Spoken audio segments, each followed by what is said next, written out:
are still here on the touchline here on Y254. Big weekend. The Kenya Premier League has already kicked off with two matches that were played yesterday, with the Posta Rangers winning 2-1 against Sofapaka, and then Kariobangi Sharks getting a 2-all draw against Western Steam. And the big question this time round in 2019-2020 season for the Kenya Premier League, it is a season where you start with no title sponsor. How are these teams going to manage to play football, yet they do not have money? It's a big question that I will be posing to my guests here. And joining me here today to talk about the Kenya Premier League wrangles and the season opener is former FC Leopards and Mathare United and Harambee Stars midfielder Simon Sepe Mulama and sports journalist Barry Sila. Gentlemen, welcome to the touchline here on Y254. Sepe, the last time I saw you was during the Africa Cup of Nations. Where have you been hiding, man? I went to celebrate with, with the winners. Yeah, you went to Algeria. I went to Algeria, celebrate a little bit with Maris. Yeah. And then I'm back. But thanks for having me, man. Yeah, welcome. Barry, the last time we saw each other was at Camp Toyoyo. Yeah. And Wazito FC who were being promoted to the Kenya top flight. Like, how have you been? I'm doing great. I'm looking forward to the NSL resuming, but also looking at how KPL will run without financial support. Yeah. It's going to be an interesting season, yes. That is the question. Your thoughts on that, because we are starting a season this time around, and the title sponsor for the last 2-3 seasons has been a betting company. Yeah. But this time around, they are not there. From your sources on the ground, Yeah. how are people feeling about the season opener? It's going to be very tough, to be honest with you, because the problem is we've relied a lot on the title sponsor, with Sportpesa, and in essence, like most clubs, are looking for sponsors in the name of betting companies, and it's a very difficult business, in a difficult terrain in a country like Kenya. So I think what people are saying on the ground is that government needs to pump in money, but in my view, it's not the business of government to run sports for organizations. What people need to do, or what an organization like Kenya Premier League needs to do, is source for extra revenue streams. And this is also a challenge to the clubs. They need to look for ways to support each other, to support themselves, because if they rely, what has been happening is that we've been relying on one source, and now that it's pulled out, everybody is behaving as if, you know, the world has come to an end. Yeah. So it's going to be really tough, to be honest. Simon, some of us might not understand the pressure these players go through, the people in the field of play, the people who are organizing the games go through. You have been a player, you have been a team manager, you have been a coach in the Kenyan scenario and also overseas. When you are starting a season, yet you don't know how your bread is going to be buttered, paint for us that picture of that player, of that coach. Well, it's a low moment for the player, definitely, because everyone wants to set their goals. And, you know, other than just football, you have family. Yeah. And you're also looking at you growing as an individual, maybe investments. Yeah. And, you know, so you're trying to project 3 to 5 years from where you are as a player. And also as a responsible person. Maybe you're a brother, or you're a dad. So it's a very low moment for the players, because you're not certain how you're going to accomplish some of these goals that you've set for yourself, having decided to pursue soccer as a career. So anytime you get on the field, you're not certain, you're demotivated, and you know, the more you get to play, the more pressure piles on you because of the responsibilities. And you know, it gets to a point where you just break down as a player. And for a coach, the biggest challenge is to try and motivate a player who's demotivated. It's very difficult. You can try and do that once. You can get away with it maybe 3 times, 4 times. Yes. But the league has about 34 matches. Yeah. You know, you have to find a way to keep these guys motivated for the entire season, or for the entire period that the sponsorship is not there. So, or the partnership is not there. So it is tough for the players. It is even tougher for the technical bench because number one, yourself, you're not motivated. Yes. You do not know where you're going to get the next meal. Maybe you're going to pay your bills, and then you have these other guys that look up to you. Yeah. And so there's this challenge that if you try to hide that and look comfortable and everything is okay, then everyone else is going to ask questions that kwani unalipwa kando na sisi hatujui. Yeah. You see, so it is even tougher on the coaches and the technical bench for the teams. Barry, at the moment, as we are speaking so far, we had a betting company in the name of Sportpesa that was sponsoring the Kenya Premier League with a tune of, I think, 80 million per season. They signed, I think, for 450 million in a period of 3.5 years that they signed with the Kenya Premier League. And the government came in and said that these people are not paying their dues. They are our Lipi Kaisari.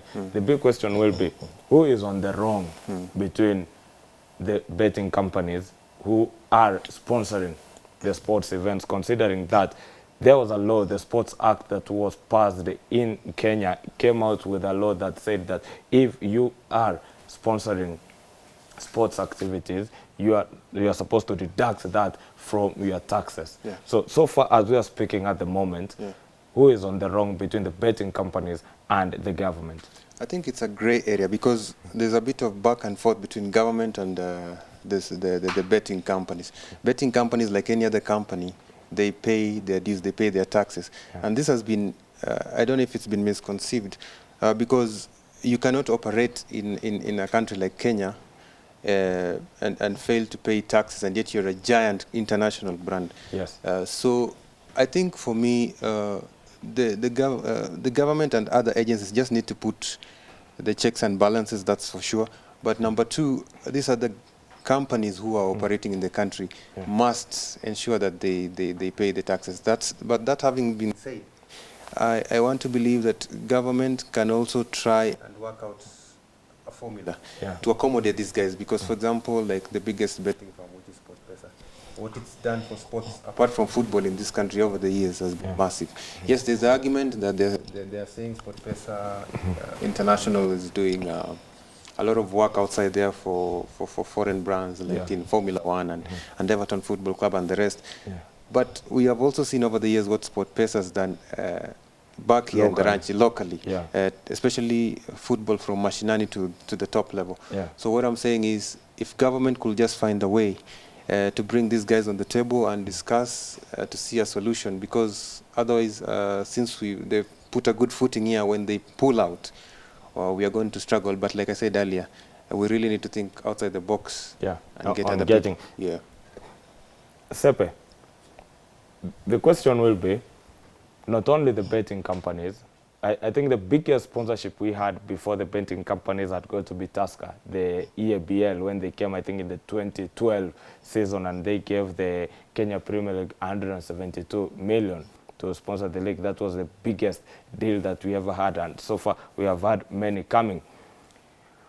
And now everybody is on to the betting companies. Everybody is on the neck of the betting companies. But it is a question of, they are not the only ones in the market. They are not the only people who can sponsor football. Is it a case where our football is that bad that the corporates don't want to come in themselves? You know, I've always held the opinion that we as a country, we have not decided or really had a resolve that we are a serious sporting nation. So no one puts emphasis, the required emphasis and effort, talking about resources, towards ensuring that we are a giant nation in terms of sports. Once that mindset is redone, and you know, we look at ourselves as a society, and even government reflects on itself, and we decide that we are going to be mentioned among the big sporting nations in Africa and also in the world. That way, what you're asking about local corporates or corporates that are in the market. You have Equity Bank doing stuff in Uganda. Yes. You know, They are sponsoring the Uganda Premier League, actually. you know, we have KCB, which in my opinion has no business in having a team of its own. Yes. You know, why not pump that cash into the league? Yeah. So once we look at it, we look at ourselves and say we are going to be mentioned as a serious sporting nation. Yeah. I think everything will most probably fall into place. Yeah. But when we say we look at sports as an mchezo, you know, when you are growing up and your mom is cleaning the house, they tell you, "Endo cheze hapo nje." You know, so as long as we look at it that way, we'll always be complaining. And it's not only football. The other day we are looking at the girls in volleyball being locked out of the hotels. We have the handicap team that cannot even raise tickets to go for competitions, AFCON and stuff. So, you know, we have never looked at sports as number one, something that can generate income for us, and you know, it can work wonders for our economy and change lives. I mean, look at it the way other nations that are successful in sports look at sports. Yeah. Maybe to add, sorry, to what Sepe is saying. Yeah. Corporates are very, they have something called brand value, and they also like to protect their brand. So, for example, if a corporate is to get associated with a sports organization, be it football, rugby, or whatever, they're going to look at the value, the value return they get. Yeah. Number one, the one thing they never like to associate with is wrangles. So if they're always going to be wrangles, they'll keep out. Number two, if your finances are not in order, if your audit books are not doing correct, there's always going to be a challenge. So I think it's a challenge to organizations, right from ministry to these other federations, to put their structures and their houses in order, and then the money will come. Other than that, it's still going to be a challenge. But then, you know, you look at it and say, but we have clubs that look organized, you know, and how is it that they do not attract sponsorships? You know, because yes, I do not want to pump money maybe into the league or the federation because we have wrangles, but we have this unit that is organized. Their books are in order. You know, they have their setup, their secretariat, and, you know, getting close to achieving what the club licensing wants to achieve. But then, you know, all the boxes are checked, but still we cannot see clubs attracting decent partnerships. Now, when it comes to the betting companies, one of our sources here, between the two biggest companies in Kenya, that is Sportpesa and Betting, they paid 10 billion in taxes last year. That's a lot of money to pay in taxes as two companies.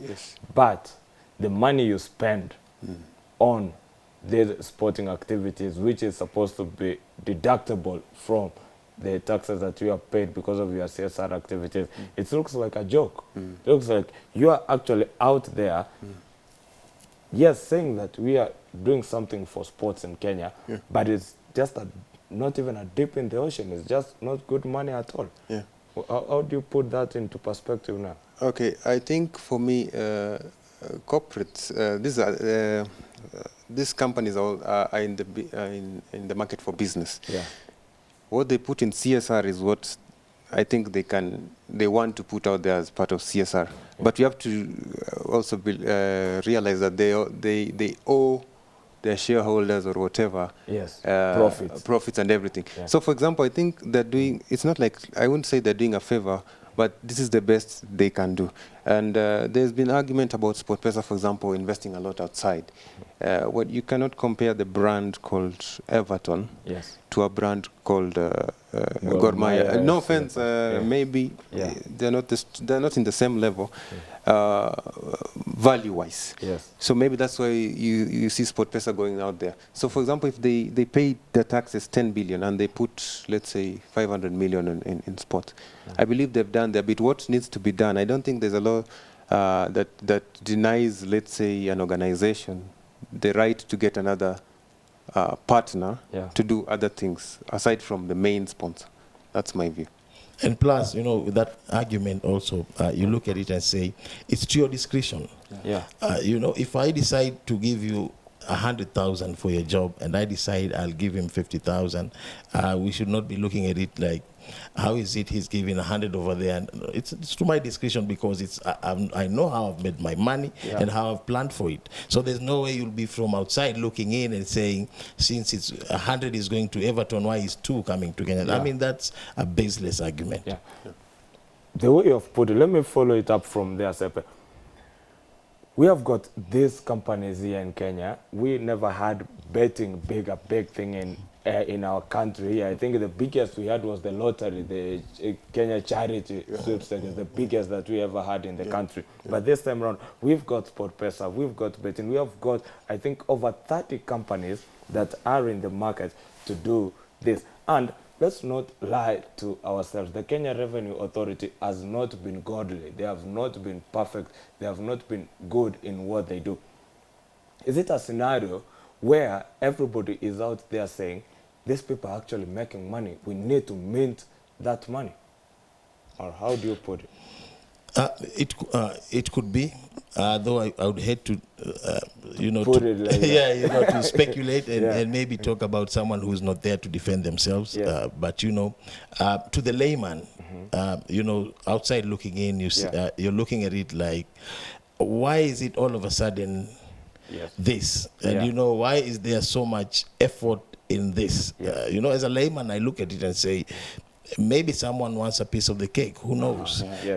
So those are some of the things that go through people's minds, especially on the ground, when you do not understand or have the nitty-gritties and the intricacies of such such policies and so could be, but I'd hate to put myself in that position to say someone is out there to mince money out of this. Because we have not had any scientific knowledge on how much money these companies are making, how much money these companies are paying to the Kenya Revenue Authority, how much taxes that they are paying to the Kenya Revenue Authority. But also, it is a case where we ourselves are not following the law. Because if we passed the Sports Act in 2013 and said that if a company is out there to sponsor sports, that money should be deducted from taxes, then why is it that we ourselves as government are forgoing that law that we ourselves passed? I think first of all we need to look at, there's an organization called Sports Fund, and I believe there's money in there that comes from, deductible from these organizations that sponsor or put money into sports. We need to ask first of all, why is this money lying idle? If at all that money is actually in there. And number two, if the organizations are putting in the money and the way they are meant to be putting in, and the papers are clean and the books are clean, do we therefore smell some rat in terms of, do we think there is some political wars going on or whatever? Because you cannot tell me an organization has sought audience with government, all the agencies, the authorities in place, and yet they're still being quote unquote hounded. So I think if we look at how the sports fund works, and actually I hear it's like $1 billion. It can fund a lot of projects or programs.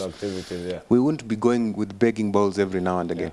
So if the sports fund is actually in order and the money is being pumped in there, we cannot be having this conversation right now. So it's a matter of just first of all ensuring that the organizations are in check and in order, putting their books in place, and like they agreed, there's usually a contract, they agreed, we will be putting in this money, this much, based on ABC. Because also them, for example, when Sportpesa came to Goran FC, there's a reason why they selected these two teams. If you're just joining us here on the touchline, I'm hanging out with Barry Sila, a sports journalist, and former Kenyan international Simon Sepe Mulama, and we are discussing everything that is going on with the Kenya Premier League and the sponsorships, considering that the league kicked off and we have got many matches going all the way. We've got Bandari versus Mathare United, we've got Sony Sugar versus KCB, and Kakamega Homeboys versus FC Leopards, and Zoo versus Chemelil, and that match will be in Kericho. But before we discuss a little bit of preview of the Kenya Premier League and some of the matches that will be coming your way, Sepe, finally, what can be our solution to sponsorship in sports, not only in football, what can be our solution to have a very good climate for sponsorship for our sports in Kenya? First, maybe we look at it in terms of partnering, so everyone gains from this, instead of looking at it as you sponsoring me and not really understanding what you'll gain from sponsoring me. Maybe we package ourselves that way and say we have to re-strategize and start seeking partnerships, meaningful partnerships. We have organizations like embassies doing stuff, big stuff on the ground. Why not approach some of the embassies and partner with them? KQ does a lot of good stuff for a rugby team. Yes. But then what does the rugby team do for KQ? So if we look at it that way, maybe, just maybe, it could be a good start, number one. Number two, I've always repeated this, I've said it earlier on in the program. If we have to be counted up there, everyone, we as a society, don't just put in some cash and say, I've done CSR, we've done cleanup, we've given 10 million. Let's have a resolve and say, I want to be part of the team that changes the direction and the thinking of the sporting family or industry in this country. Yeah. So when you put money down, you say we're putting money down to construct stadiums, and I'll make sure this stadium is built. Yeah. You put money down, you say I'm supporting the federation to make sure we have a youth league. Yes, happening all over the country, not just in Nairobi. Yes. Lodwar, Kakamega, Machakos, everywhere we have U13s, U15s playing, and I will sponsor that. Yes. When we have that resolve, I think we can do wonders in this industry. Yeah. It is a big season also coming on, considering that we have also changed our calendar to conform with the FIFA calendar. Yes. That will be happening. The season has already kicked off. Yes. In your crystal ball, how do you think the league will come at the end of August? Who is going to win it next year in May? Well, it's going to be tight, considering in the off-season, the teams have really prepared well. There's been a lot of movement in terms of transfers, big names coming from all over the place. Obviously, up there, we'll say Gor Mahia is going to be keen to defend its title for maybe an 18th time. But I'm looking at other guys like Bandari. Bandari is very solid. I watched them in the Super Cup against Gor Mahia. They look very good. Maybe Kariobangi Sharks, they're really good. And I'd also put in, just outside there, Tusker. In my view, the four will be fighting for the honors. Sepe, finally, who has impressed you so far that you think might give Gor Mahia a run for their money come May? We haven't seen much of the teams. We've seen a lot on paper and movement here and there. Yes. But I've always said that the Kenyan player, the disparity is very little. Yeah. So we don't have one player up there and the other one way down here. I mean, the difference is very little. So we are yet to see. But I'm looking at how Bandari sets up and how they've played in their continental and how they've tried to retain their core squad. I'm also looking at Ulinzi.